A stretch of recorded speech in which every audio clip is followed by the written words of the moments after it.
Bismillahir Rahmanir Rahim. Walhamdulillahi Rabbil Alameen. Wassalatu wassalamu ala Rasulillahi wa ala alihi wa sahbihi ajma'in wa ba'd. So, a good question that a lot of people ask is the question about, do I really need to go overseas and study? I mean, to like actually make all of it. Because obviously you got different people. You got people that just want to kind of learn the basics and what they need to know while maintaining a job and everything. And these people, alhamdulillah, may Allah give them the ability to do what they're seeking. It's incumbent upon every Muslim to have a certain knowledge of the religion and the things that we have to do on a daily basis to worship Allah subhanahu wa ta'ala on ala basira, with evidence, with knowledge, and this is incumbent upon every Muslim. So we hope that every Muslim seeks to do that. But then you have other types of Muslims, obviously, the more motivated, the people that are more passionate about seeking knowledge, they want to go overseas and study. Now, obviously, this type of question would never be asked by that type of person. A person who is motivated and passionate about seeking knowledge would never ask this type of question about, like, should I go overseas? Because they already know they have to go overseas. They have to get out of the Western countries, and they got to get out of the environment that they're in to seek knowledge the way that they should seek it. This question is normally asked from the people that are kind of not so motivated, I guess you could say. So, because their argument is that, okay, nowadays, you can find, you can go to like Sheikh Abdul Muhsin Al-Abad's website and you can download his explanation of Sunan Abi Dawud, and you can download his explanation of, Al-Bukhari and Muslim and Tirmidhi and Ibn Majah. You can download all of these and you can listen to them on a daily basis.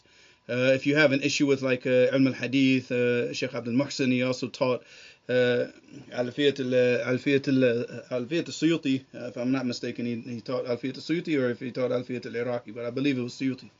So, and then also you have all the students, that were in Damaj, and you can find a lot of those durus online, with all the basic books like Al-Baykuniya, Nuzhat al-Nadhr, Al-Ba'ath al-Hadith, all the way up to like Tadrib al-Rawi and all these types of books, as well as like Usul al-Thalatha, Qawaid al-Arba, Usul al-Sitta, and all the books that you need for Tawheed, Kitab Tawheed, Fath al-Majid.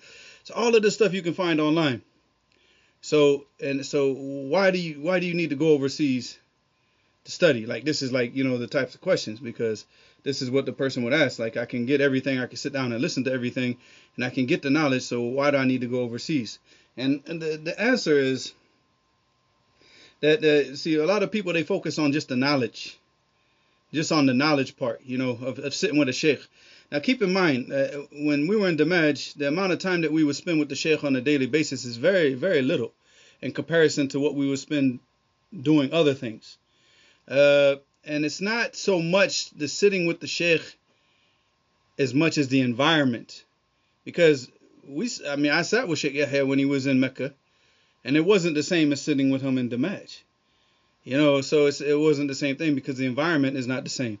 And in Damaj, you have everybody is dedicated to just studying all day long, and you have all different levels of people. So the type of motivation you get from just being in that environment on a daily basis is just, it's exhilarating.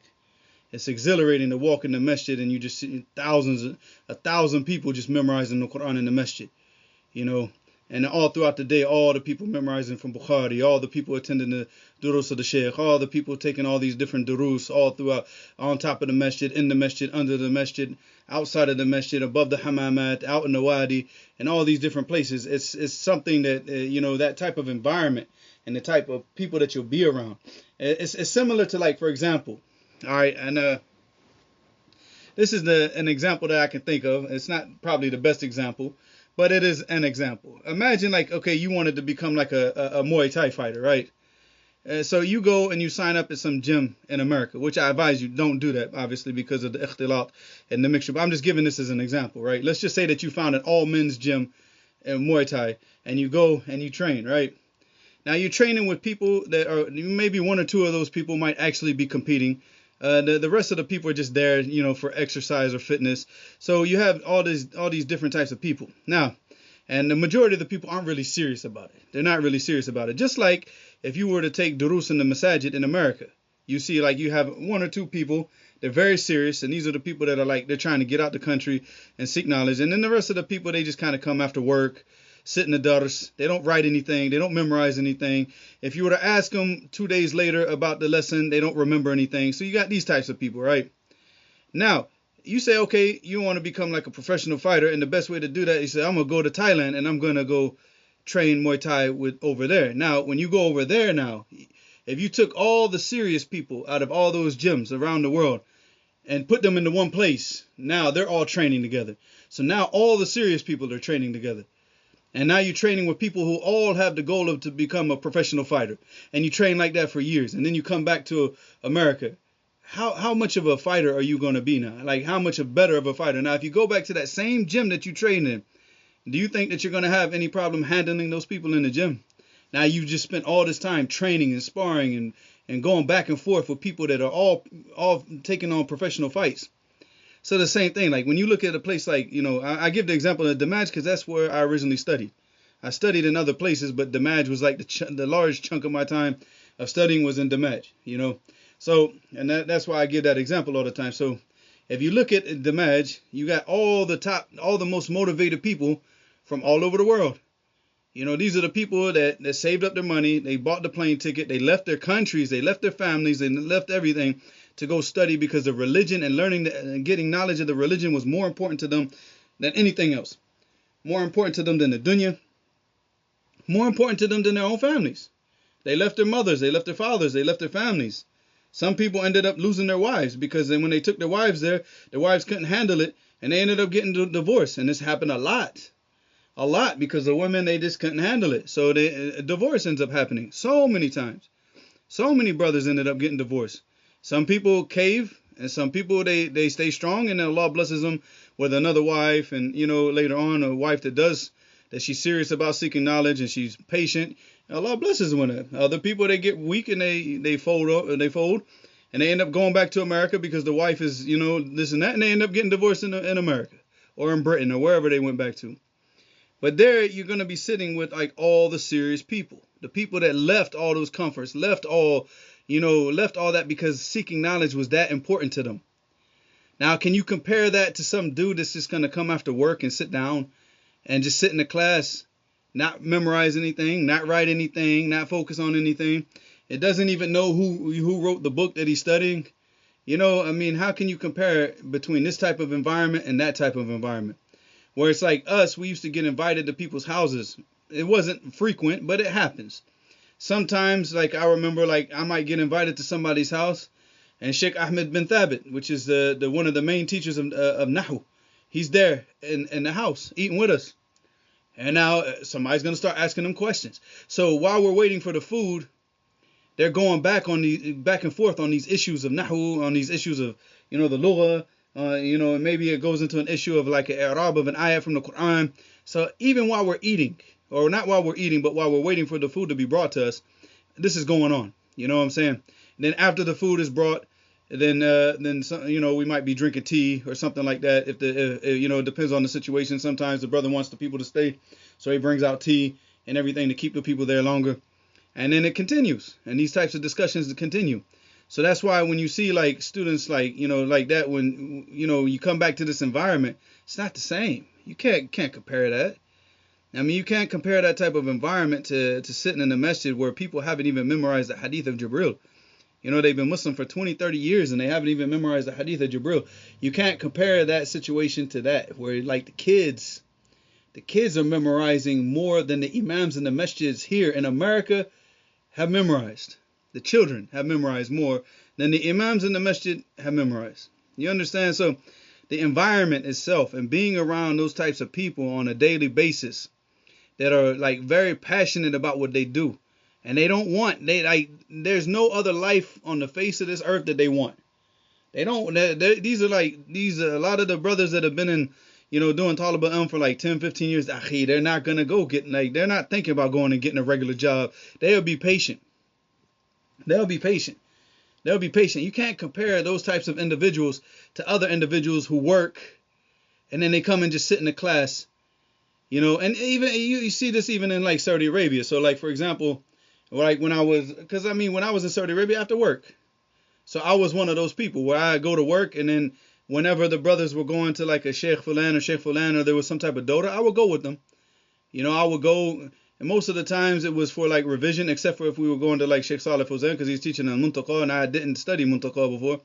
But other stuff like, Kitab al-Tawheed and stuff like that, just be for like more along the lines of revision. So I can go back and revise, what I studied before.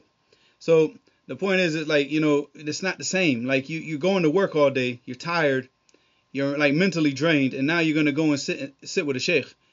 And I would never refer to what I was doing as talib al-ilm. You understand? At that time, when I was doing those types of things, even though, okay, I might be sitting with, in this day, maybe Sheikh Saleh Fawzan and Sheikh Fulan here and Sheikh Fulan here and Sheikh Fulan, different shuyukh and different, like, on different occasions. But the point is I wouldn't consider that being talib al-ilm. Because again, talib al-ilm, like real, I mean, it is, in a sense, it is some form of talib al-ilm, but it's not the same as you being in that type of environment where the people are doing it all day long. So that's why, like, if you see people that go to places like Mauritania, you see people that go to places like Yemen, places where you're going to these maracas. Well, in Mauritania, they don't have maracas, they have muhadar. But it's the same fahm, So where they're dedicating their whole day to it. So, like, for example, if you take a person who already speaks the Arabic language, he already, he has a grip on the Arabic language. You send him to Mauritania. Now, for like 5 years, he's going to sit out in a village in the middle of the desert for 5 years, and he's going to go through Alfiyat ibn Malik. He's going to go through all these different books of Sarf. He's going to be memorizing the poetry of the Arabs. Are you going to tell me that that you're going to get some guy that was sitting with Sheikh Saleh Fawzan in the evenings while he was working during the day, that he's going to be stronger than this man in the Arabic language? So the same thing, if you took a student and you put him in Damaj for 5 years, even if he's a lazy student, but he's memorizing the Hadith in Bukhari, he's memorizing Arba'in, he's memorizing these different matun, and he's doing that for 5 years, because you got to keep durus going in Damaj or you get kicked out back in the days. I mean, obviously, like I said, Damaj, there's no Damaj right now. But back in those days, you get kicked out if you didn't have durus going, if you had to have a dars. You had to have a lesson all the time. Not just the lessons with the sheikh. You had to have at least one lesson that you were studying all the time. Or you get kicked out. The people complain to the guards about you, you could get kicked out. You get warned. If you keep doing it and you keep being lazy, you get kicked out. So there's a limit to how lazy you can be, right? And they've kicked out foreigners. They kicked out a French brother. They kicked out an American brother. So, I mean, it's happened. But the point is that, these guys are doing that all day long for 5 years. So imagine he's sitting in the class in Bukhari. Every single day he's got to memorize the Hadith in Bukhari. And he does that for 5 years. He's sitting in the Durus and Tafsir ibn Kathir every other day. At night he's sitting in the Durus and Sahih Muslim.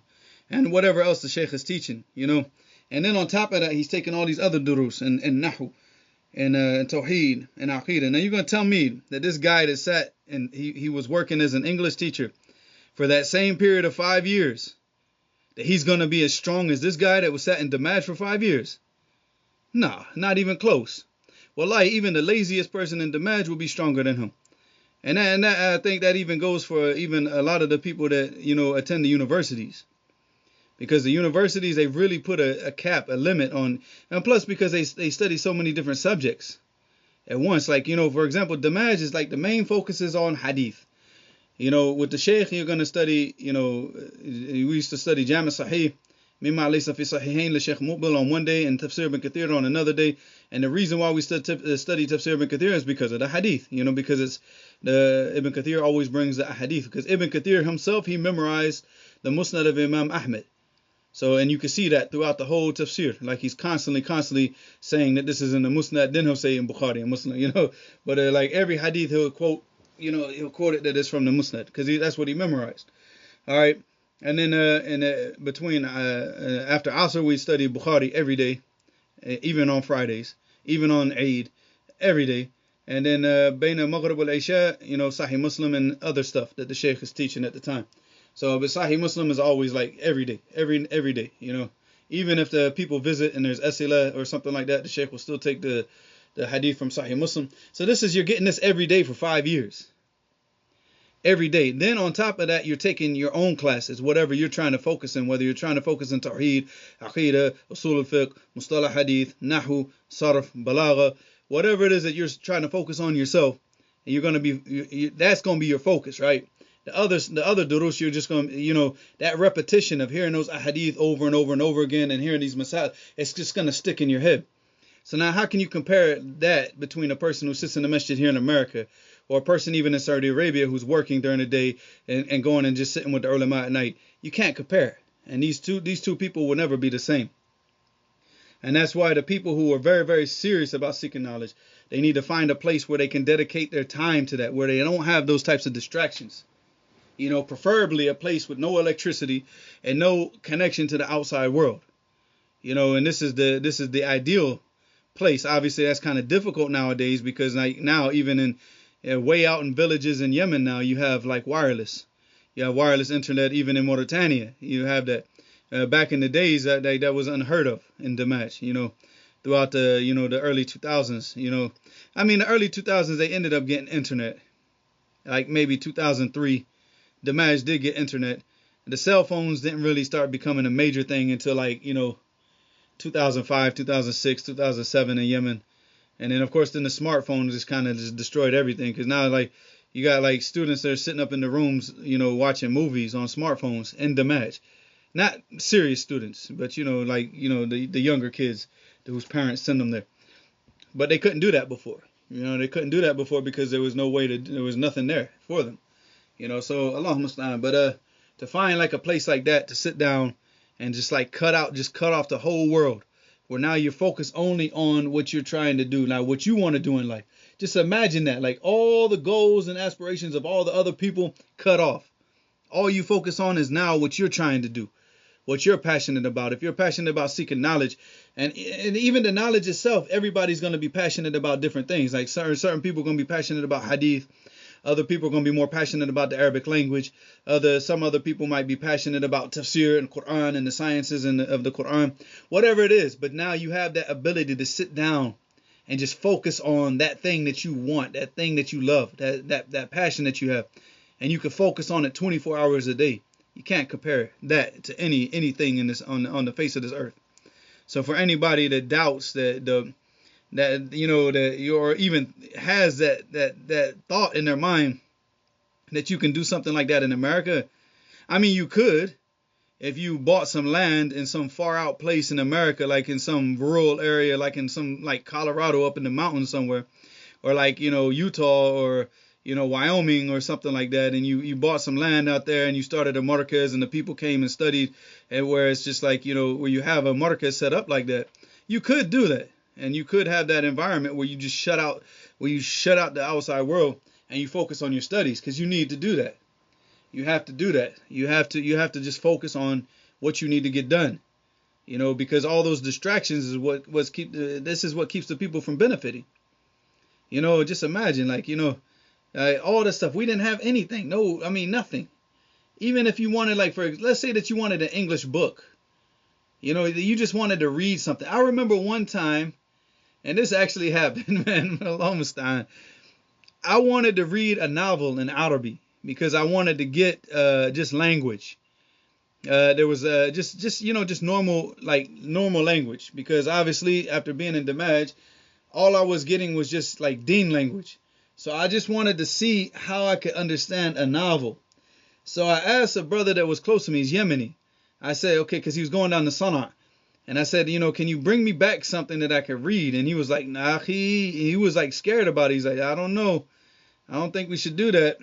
And I was like, why? I'm just going to read it just to understand. It's just for the Arabic language, And he said, okay. And he said, just make sure you don't lose it, because I'm going to bring a book from my family. So he brought this novel. It's a little small novel. I think it's called Ar-Rajul al-Mustahil. I think that was the name of it. Some stupid story, it's like a James Bond type story in Arabic, right?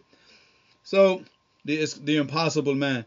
So he gave me the book, and I'm reading it.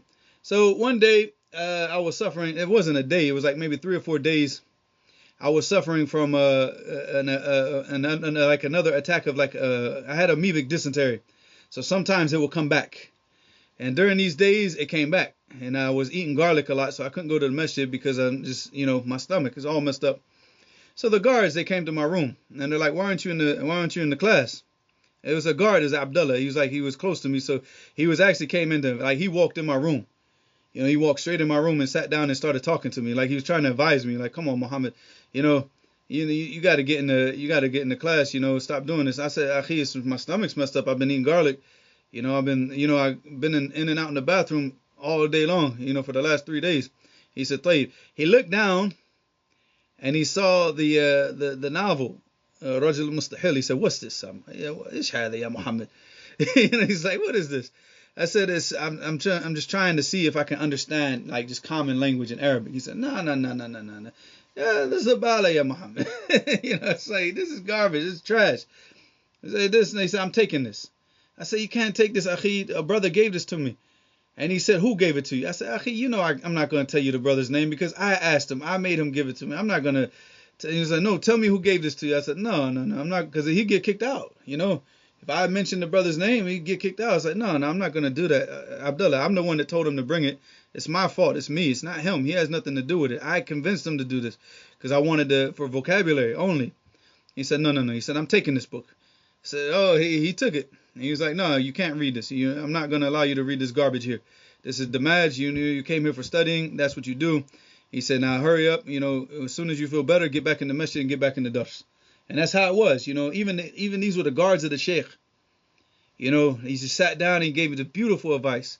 And this is like, this brother, was so nice. I used to buy the grains that he used to grow in his field. Like whenever he would harvest his crops, I would buy them from him. He sell me like the fresh grains. I mean, it's just like these are the guards. I mean, so the types of relationship that you have with the people, and him himself, he's no slacker. If I'm not mistaken, he was the one I think maybe read Al-Bidayah wa Nihaya like 3 or 4 times. Like he could basically sit down and break down all the history of Yemen and all, so some of these guys, they're like guards. You see them walking around with AK-47s and they're all looking mean. These guys also, they're students of knowledge. They studied. They sat there the whole time with Sheikh Muqbil because they're from Sheikh Muqbil's tribe. So the whole time that Sheikh Muqbil was alive, rahimahullah, they were studying with him. So all the guards, they were students of knowledge at one point, So, I mean, it's just a different environment. You cannot compare that to any type of environment that you're ever going to see in America. Now, it's possible that we could, try to make that environment in America, but that would take a lot of, effort and people working together, which generally, unfortunately, is not the case in America, where people just don't tend to come together and work together very well. Allahumma musta'an, because obviously, America, you see, like in countries like Yemen, and the people, like, they're raised up with a tribal attitude, right? They're very tribal. So they're anything for their tribe. They'll help out, they'll assist, they'll do anything for their family, their immediate family and their tribe. They're very, very tribal and very family oriented. People in America have been raised up on division and divisiveness. So the thing is like, the only thing that we can all come together on is being divided. It's such an oxymoron. It's not even funny. Allahumma musta'an. Like, Americans, like, we're the best at just dividing each other and splitting each other up and over just like even the smallest thing, because a brother sneezed and you didn't hear him say Alhamdulillah, because he's got to let you hear it, that you don't want to give him salams anymore. So, I mean, we're like the kings of divisiveness. So, Allahumma musta'an. That's why I don't see anything like that ever. I mean, it could happen in America, wallahu a'lam. But wallahi, every time that people come together in America, there's always a group of people that want to come and split everything up. So, I mean, for the people that are very, very, very passionate and very serious about seeking knowledge, you need to get your travel arrangements. Find a place that you can go sit down and dedicate your time to and get out, just get away from these people. Because the people here, they're not serious. The majority of the Muslims you see in America, they're not serious. They're not focused on the religion. And you know that. We know that. Everybody knows that. So you have to be around people. If you're in that type of environment where people are serious and they're like, this is like their life, and it's not, it's going to have such an effect on you. And if you do that for like 5 to 10 years, and you're just around those types of people for 5 to 10 years, that effect is going to change your life forever. And there's no possible way that you could ever go back to being the person that you were before. Allahumma musta'an. Wa ilahuna subhanaka wa bihamdika ashhadu an la ilaha illa anta astaghfiruka wa atubu